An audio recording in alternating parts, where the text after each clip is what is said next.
Panguva ino Tavani Mpofu anozikanwa eProminent Lawyer wemunyika yeZimbabwe wauya achikomenda pamusoro pekupindira kuri kuita vana Temba Mliswa nezviri kuitiwa nezvigananda vachiataka VP Constantino Chiwenga. Auya panguva ino achipinza mutemo pamusoro peunfairness or unfair treatment iri kutoona VP Constantino Chiwenga. Sambira mashoko ari kubuda panguva ino zvinozoratidza kuti VP Constantino Chiwenga vari kuopposewa nezvigananda nevanhu vari kunzi they are on the payroll.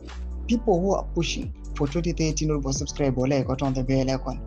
Tavani Mpofu anopindanyura achiti the president swears on oath to uphold the laws of Zimbabwe, including its criminal laws. Accordingly, when a vice president makes allegations of criminal conduct, the president must act.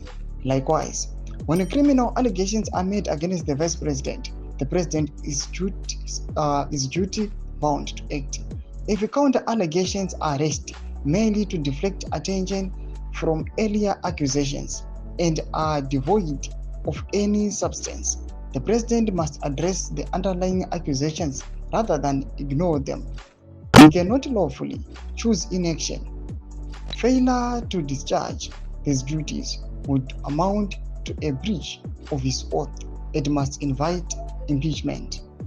Note that lawyers interpret the law proper as opposed to fly by night. Politicians exploit political advantage arising out of such articulation.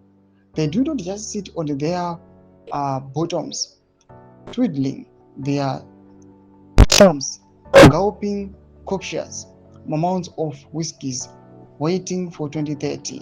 Ndio mashoko ari kubuda panapa takuona Tavani Mpofu achiti aiwa panguva ino tinoda action, not kuti right now allegations aisopa zvigananda, instead yekuti panapa vauya vachiisa action kuti zvigananda zvibatwe, vauya vachiataka the vice president wacho akareza accusations against zvigananda.